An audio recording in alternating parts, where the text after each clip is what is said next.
रहने के लिए उन्होंने आदित्य को एक अलग झोपड़ी भी दे दी।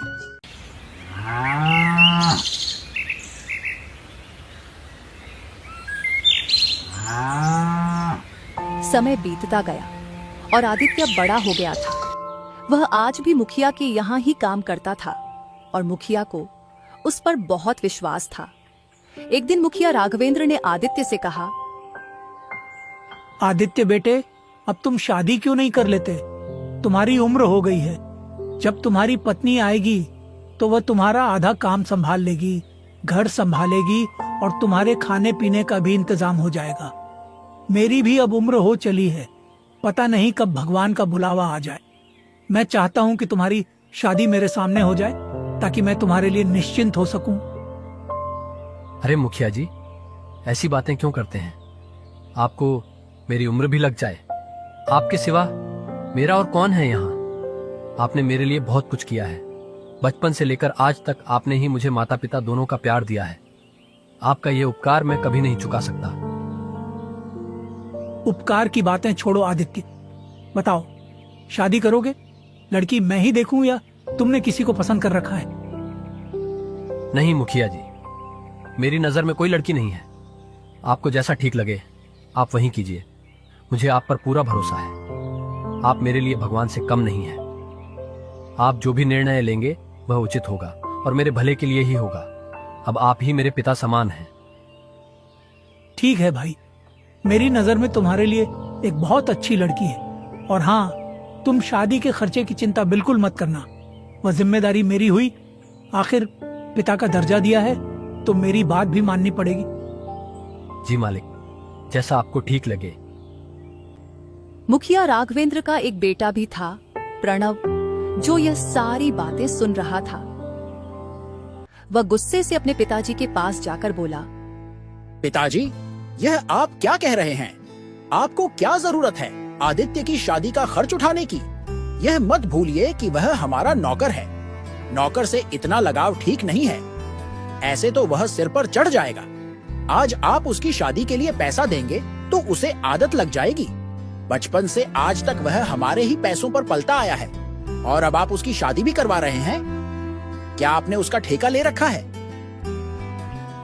जबान संभाल के बात करो प्रणव, वह मेरा नौकर नहीं, मेरे बेटे की तरह है। ये मेरी संपत्ति है और मैं जो चाहूं वह करूंगा। तुम मुझे यह मत सिखाओ कि मुझे क्या करना चाहिए और क्या नहीं। ये मत भूलो कि मैं तुम्हारा बाप हूँ। पिताजी, आप ठीक नहीं कर रहे हैं। मैं आपका बेटा हूँ, वह फटीचर आदित्य नहीं। आप मेरी तुलना उसके साथ कर रहे हैं। मेरे सामने उसकी क्या औकात है? आप उसकी भोली शक्ल पर मत जाइए। सारे गरीब लोग ऐसे ही होते हैं। एक दिन आपको पता चल जाएगा कि अपना कौन है और पराया कौन। अपने और पराये की बात तो तुम करो ही मत। मुझे अच्छे से पता है कौन अपना है और कौन पराया। पहले जब मैं बहुत बीमार था तब कहाँ गया था तुम्हारा अपनापन? तब आदित्य ने मेरी कितनी सेवा की, दिन रात मेरी सेवा में लगा रहा। आज मैं जिंदा हूँ तो सिर्फ उसकी वजह से। तुमने तो मेरी एक बार भी खबर नहीं ली। तुम अपने नशे में धुत पड़े रहते थे। क्या मैं झूठ बोल रहा हूँ? बोलो। और यहाँ आकर अपने पराये का भाषण दे रहे हो? चले जाओ यहाँ से। लगता है उसने आप पर कोई जादू टोना कर दिया है, इसलिए आप अपने बेटे से ज्यादा उस 2 कौड़ी के नौकर की तरफदारी कर रहे हो। और आपकी उम्र भी तो हो चली है। आपकी उम्र में आदमी शटिया जाता है। अभी एक काम करो, सारा हिसाब किताब मुझे दे दो, नहीं तो आप इसी तरह से सब पैसे लुटा दोगे और मेरे पास कुछ भी नहीं बचेगा। जब तक मैं जिंदा हूँ तब तक तुम्हारे हाथ कुछ नहीं आने वाला। तुम्हारे हाथ में हिसाब किताब देकर मुझे अपना नाम खराब नहीं करना है। मैंने पैसे बहुत मेहनत से कमाए हैं। समाज में मेरी बहुत इज्जत है और तुम मेरी इज्जत मिट्टी में मिलाना चाहते हो। अगर तुम्हें हिसाब किताब चाहिए तो उस लायक बनकर आओ, फिर बात करेंगे। काश तुम्हारी जगह भगवान मुझे आदित्य जैसा बेटा दिया हो। प्रणव वहां से गुस्से से चला जाता है। इस फटीचर आदित्य का कुछ करना पड़ेगा। यह 2 टके का नौकर मेरी जगह लेने की कोशिश कर रहा है। उसकी तो छोड़ो, जब अपना ही सिक्का खोटा निकले तो भला क्या करे। मेरा बाप होकर मेरी जगह उस मनहूस की तरफदारी कर रहा है। यह अपमान मैं कभी नहीं भूलूंगा। वक्त आने पर दोनों को सबक सिखाऊंगा।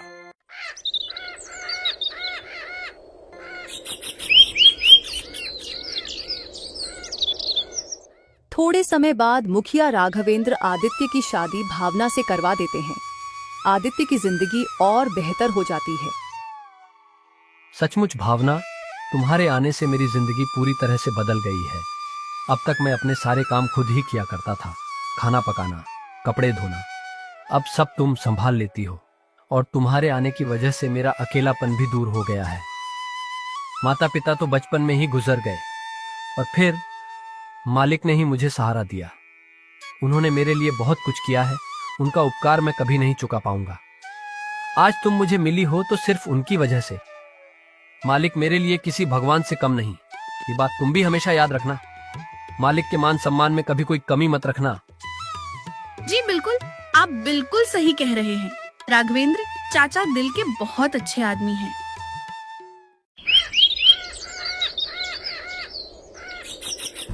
ऐसे ही कुछ दिन बीत जाते हैं। एक दिन प्रणव मुखिया राघवेंद्र से कहता है, सुनिए पिताजी, मुझे 10,000 रुपए चाहिए। तुम्हें इतने सारे पैसे किस लिए चाहिए? वह मैं आपको नहीं बता सकता, बस मुझे पैसे दे दीजिए। समझ गया, अपने नशे की लत और जुआ खेलने के लिए तुम्हें पैसे चाहिए, क्योंकि अब तक तुम यही करते आए हो। प्रणव, अभी भी वक्त है, सुधर जाओ। ये सब गंदी आदतें छोड़ दो, इसमें कुछ नहीं रखा, सिर्फ बर्बादी ही होगी। मैंने आपसे रुपए मांगे हैं, ज्ञान नहीं। मेरी जो मर्जी मैं करूं। आखिर यह सब पैसे मेरे ही तो हैं। मैं ही आपकी संपत्ति का अकेला वारिस हूं। मेरा जहां मन करेगा मैं वहां खर्च करूंगा। आप अपनी सलाह अपने पास ही रखिए और मुझे बस पैसे दे दीजिए। बदतमीज, अपने पिता से कैसे बात करते हैं? तुम्हें इसकी भी तमीज नहीं रही। तुम दिन ब दिन बदतमीज होते जा रहे हो। अगर किसी अच्छे काम के लिए मांगते तो मैं तुम्हें पैसे दे भी देता, लेकिन अब मैं फूटी कौड़ी भी नहीं दूंगा। ये धन दौलत मैंने बहुत मेहनत से कमाई है, जुए और नशे में उड़ाने के लिए नहीं। निकल जा मेरी नजरों के सामने से। तुम्हें देने के लिए मेरे पास एक पैसा भी नहीं है। वाह! अच्छा, मेरे लिए तुम्हारे पास पैसे नहीं हैं और उस टीचर की शादी पर उड़ाने के लिए तुम्हारे पास बहुत पैसे हैं। ये आप बिल्कुल भी ठीक नहीं कर रहे। एक बार और सोच लीजिए, नहीं तो अच्छा नहीं होगा। बदतमीज, अपने बाप को धमकी देता है। और कौन से पैसे? तुमने आज तक कभी फूटी कौड़ी नहीं कमाई। बचपन से लेकर आज तक मैंने तुम्हें किसी बात की कोई कमी नहीं होने दी। बहुत लाड प्यार से तुम्हें पाला। शायद यही मेरी गलती है जिसकी सजा आज मुझे मिल रही है। निकल जाए यहाँ से। प्रणव गुस्से से चला जाता है। आदित्य मुखिया राघवेंद्र को परेशान देखकर पूछता है, क्या हुआ मालिक? आप बहुत परेशान लग रहे हो। क्या बताऊं बेटे, प्रणव ने मुझे बहुत परेशान कर रखा है। दिन ब दिन वह बिगड़ता चला जा रहा है। मुझे उसकी बहुत चिंता हो रही है। वह सही और गलत का फर्क भूल गया है। पता नहीं इस लड़के का क्या होगा। मालिक, आप ज्यादा परेशान ना हो, सब ठीक हो जाएगा। आप छोटे मालिक से प्यार से बात करके उन्हें समझा दीजिए, वह समझ जाएंगे। वह दिल के बुरे नहीं हैं। नहीं आदित्य बेटे, तुम नहीं जानते। अब बात हाथ से निकल चुकी है। वह बातों से मानने वाला नहीं है। उसके लिए मुझे कोई कठोर कदम उठाना पड़ेगा।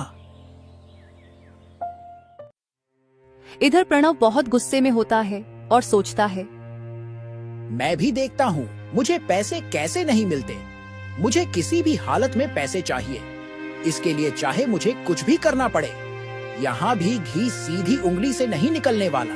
मुझे उंगली टेढ़ी करनी पड़ेगी।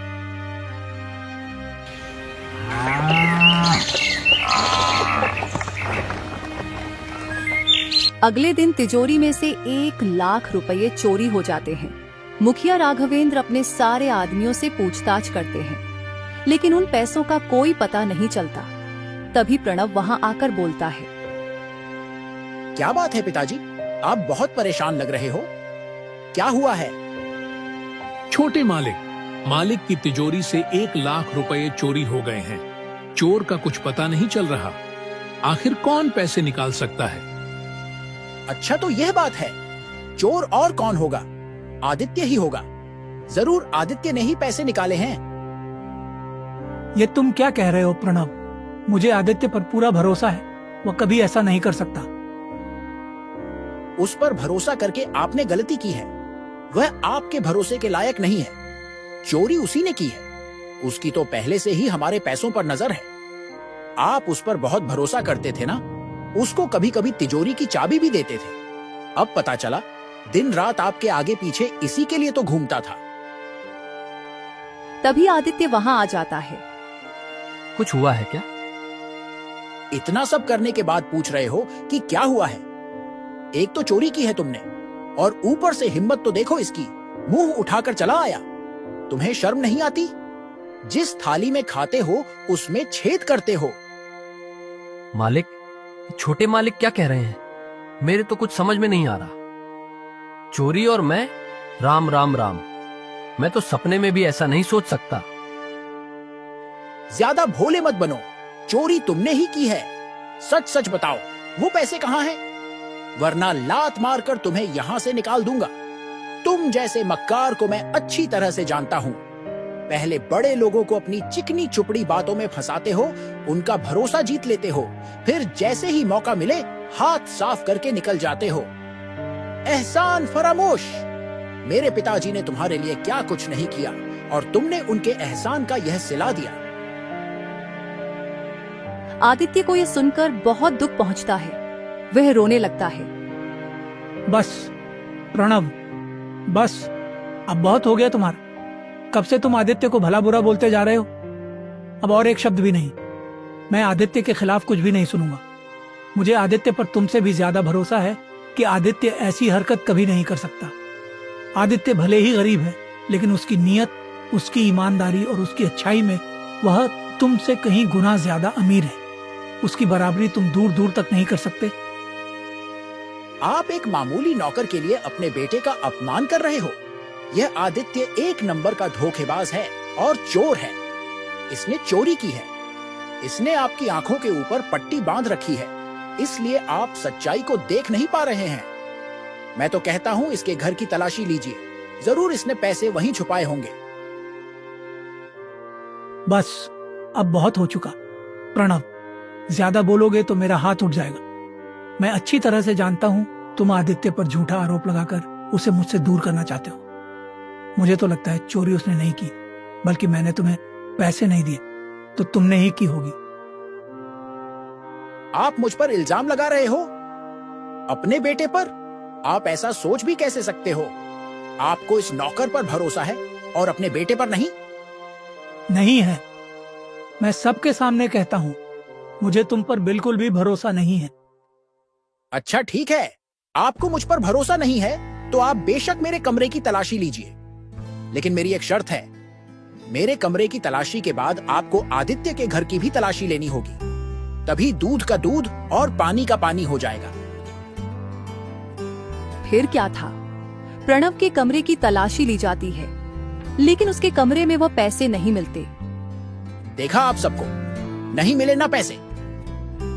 मैं आपको कब से कह रहा हूँ कि पैसे आदित्य ने ही चुराए हैं। एक बार उसके घर की भी तलाशी ली जानी चाहिए। छोटे मालिक बिल्कुल सही कह रहे हैं। आदित्य के घर की तलाशी लेते हैं। फिर आदित्य के घर की तलाशी ली जाती है और आदित्य के घर में पैसे मिल जाते हैं। यह लीजिए मालिक, आदित्य के पलंग के नीचे रखे थे। ये देखकर आदित्य को बहुत बड़ा धक्का लगता है कि आखिर उसके घर में पैसे आए कहां से। देखा पिताजी आपने, मैं आपको कब से कह रहा था कि पैसे आदित्य ने लिए हैं, लेकिन आपने मुझ पर भरोसा नहीं किया। अब पता चला अपना कौन है और पराया कौन। मुखिया राघवेंद्र को भी बहुत बड़ा धक्का लगता है। वो कुछ भी नहीं बोलता, बस चुपचाप खड़ा रहता है। बोलिए ना, अब आप चुप क्यों खड़े हो? नहीं मालिक, ये सच नहीं है। मैं नहीं जानता मेरे घर पर पैसे कैसे आए, लेकिन मैं ऐसा काम कभी नहीं कर सकता। मैं चोरी कभी नहीं कर सकता मालिक, मेरा भरोसा कीजिए। चुप कर धोखेबाज। आज तुम्हारी वजह से पिताजी को कितनी ठेस पहुंची है। वह तुम पर कितना भरोसा करते थे, मुझसे भी ज्यादा तुम पर भरोसा था। तुमने उनके साथ विश्वासघात किया है। तुमने आज पिताजी का दिल तोड़ दिया है। सबूत सबके सामने है कि चोरी तुमने ही की है। अब और कहने को बचा ही क्या है। पिताजी, मैं तो कहता हूँ इस धोखेबाज को पुलिस के हवाले कर देते हैं। नहीं मालिक, मैंने चोरी नहीं की। आप तो मेरे लिए भगवान समान है। मैं आपके घर में चोरी नहीं कर सकता। कुछ बोलिए मालिक, ऐसे चुप मत रहिए। पिताजी, ऐसे लोगों को छोड़ना नहीं चाहिए। मैं अभी पुलिस को बुलाता हूँ। नहीं, तुम पुलिस को नहीं बुलाओगे। चलो यहाँ से। लेकिन पिताजी, आप इसे ऐसे कैसे छोड़ सकते हैं? इसको सजा तो मिलनी चाहिए। मैंने कहा ना, तुम नहीं बुलाओगे पुलिस। मुझे कोई शिकायत दर्ज नहीं करवानी। चलो यहाँ से। ऐसे मत जाइए मालिक, कुछ तो बोलिए। आप मुझसे रूठ जाओगे तो भगवान मुझसे रूठ जाएगा। मालिक, मुझसे बात कीजिए मालिक। खबरदार, अगर मेरे पिताजी के पास आने की भी कोशिश की, आज के बाद अगर हमारे घर के आसपास भी दिखे तो तुम्हारी टांगे तोड़ दूंगा। शुक्र मनाओ, मैंने पुलिस नहीं बुलाई। पिताजी ने तुम पर और एहसान कर दिया है, नहीं तो आज तुम जेल में होते। आदित्य मुखिया राघवेंद्र को मनाने की बहुत कोशिश करता है, लेकिन उसकी बात कोई नहीं सुनता। मुखिया राघवेंद्र वहां से चले जाते हैं। भावना, ये क्या हो गया? आज मैंने अपने भगवान समान मालिक का दिल दुखाया है। उन्हें कितना बुरा लग रहा होगा। वह तो अंदर से पूरे टूट चुके होंगे। लेकिन आपकी तो कोई गलती नहीं है। और ये पैसे हमारे घर पर कब आए? किसने रखे? ये जरूर किसी का षड्यंत्र है आपको फंसाने के लिए। वो तो मैं नहीं जानता भावना। मुझे इस वक्त मेरे मालिक की चिंता हो रही है। न जाने वह मेरे बारे में क्या क्या सोच रहे होंगे। मुझे कैसे भी उनसे बात करनी ही होगी। मेरी बात सुनिए, अभी आपका वहाँ जाना ठीक नहीं होगा। आपने देखा नहीं, आपकी बात किसी ने नहीं सुनी। कोई भी आप पर भरोसा करने के लिए तैयार नहीं है। यहाँ तक कि राघवेंद्र चाचा ने भी आप पर भरोसा नहीं किया। वो बिना कुछ बोले ही चले गए। मालिक की इसमें कोई गलती नहीं है। उनका दिल टूट चुका है। भले ही मैंने चोरी नहीं की है, लेकिन सबके सामने वह पैसे मिले हैं और यह साबित हुआ है कि मैं ही चोर हूँ। मुझे कुछ समझ नहीं आ रहा। मैं अपनी बेगुनाही कैसे साबित करूं? मालिक को कैसे समझाऊं? अभी इस वक्त आप किसी से बात मत कीजिए।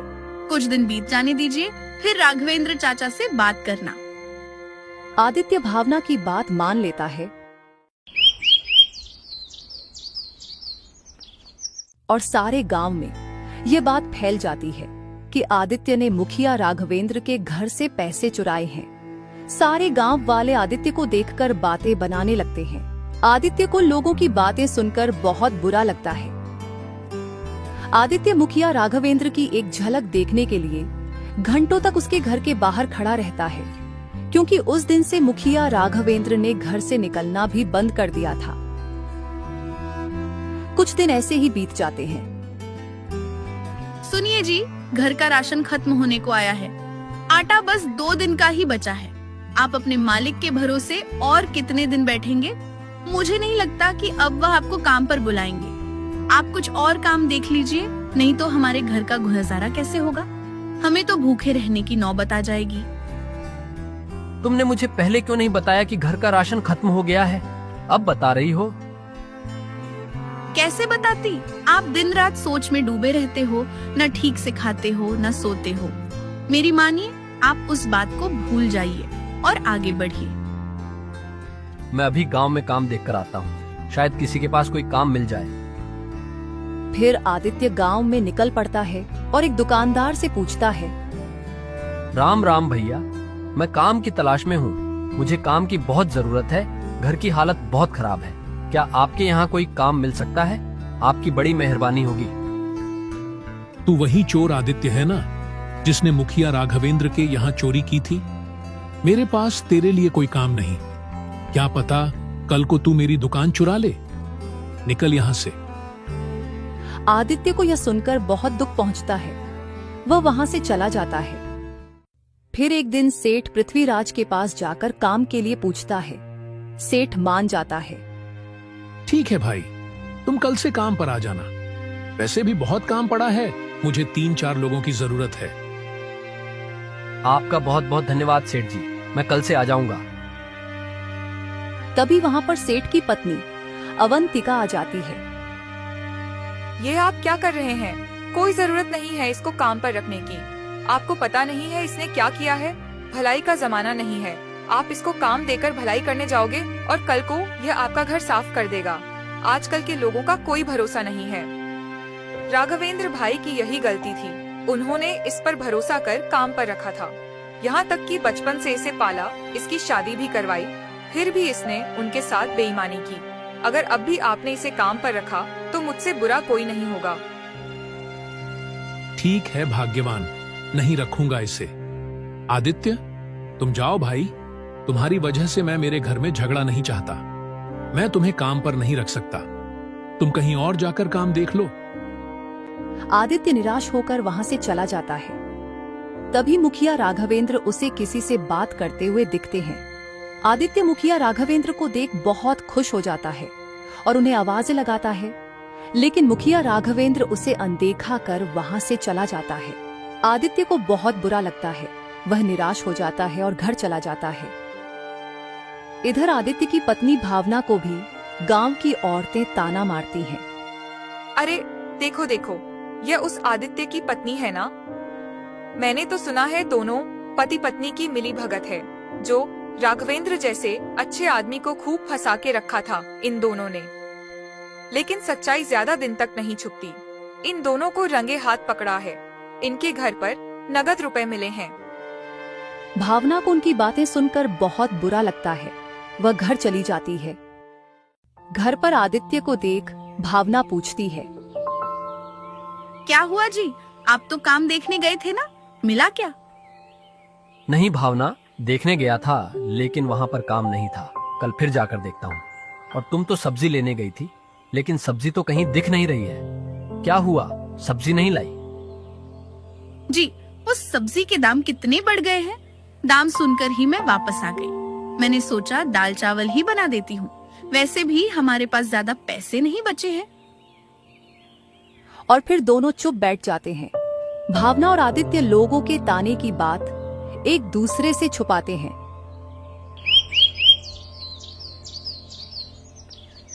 फिर एक दिन आदित्य के घर एक आदमी आता है और बोलता है, आदित्य, सेठ पृथ्वीराज ने तुम्हें आज से ही काम पर बुलाया है, चलो जल्दी से।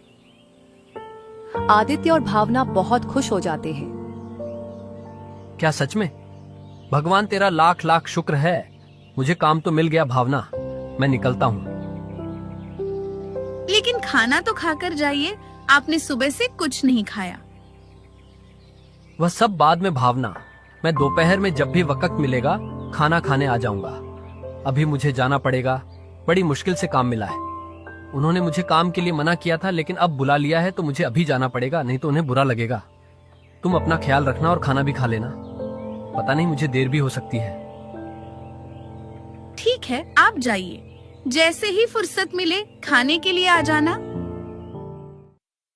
आदित्य सेठ पृथ्वीराज के पास काम करने निकल पड़ता है और दिन भर मजदूरी करने के बाद सेठ पृथ्वीराज उसी दिन उसे 1 दिन की अच्छी मजदूरी के पैसे भी दे देता है।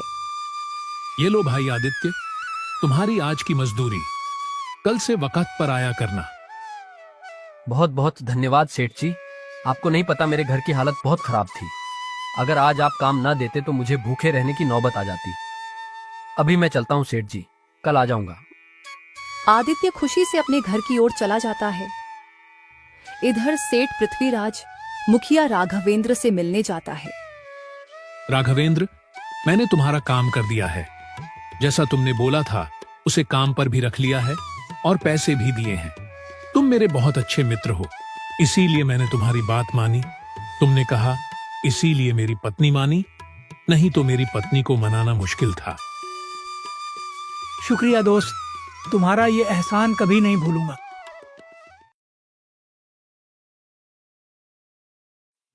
एक दिन प्रणव एक आदमी से बात करता है। अच्छा, तो यह बात है, उस सेठ के यहाँ आदित्य को काम मिल गया। तुम एक काम करो, जैसे हमने पिताजी के कमरे से पैसे चुराए थे और आदित्य के कमरे में रखे थे, वैसे ही उस सेठ के यहाँ सेठानी का हार चुरा लो और मौका मिलते ही आदित्य के घर पर जाकर रख दो। मैं भी देखता हूँ वह सेठ आदित्य को कैसे काम पर रखता है। उस आदित्य को मैं भूखे तड़प तड़प कर मरते हुए देखना चाहता हूँ। उसे पाई पाई के लिए मोहताज न बनाया तो मेरा भी नाम प्रणव नहीं। ये सारी बातें मुखिया राघवेंद्र सुन लेते हैं। उन्हें बहुत बड़ा धक्का लगता है और आदित्य के लिए उनका दिल और भी तड़प उठता है। गुस्से में वे प्रणव के कमरे में जाकर बोलते हैं, अच्छा तो ये बात है, तुम इतना गिर जाओगे ये मैंने कभी नहीं सोचा था। उस बेचारे आदित्य ने तुम्हारा बिगाड़ा क्या है जो तुम उसकी जिंदगी बर्बाद करने पर तुले हुए हो? मुझे लगा तुम सुधर गए हो, लेकिन मैं गलत था। तुम कभी नहीं सुधरोगे। तुम ही इतना गिर गए कि खुद के घर में तुमने चोरी की और इल्जाम बेचारे उस आदित्य पर डाल दिया। तुम्हारी इस गंदी हरकत की वजह से उसे कितना कुछ झेलना पड़ रहा है, यहाँ तक कि उसके लिए तुम पुलिस भी बुला रहे थे।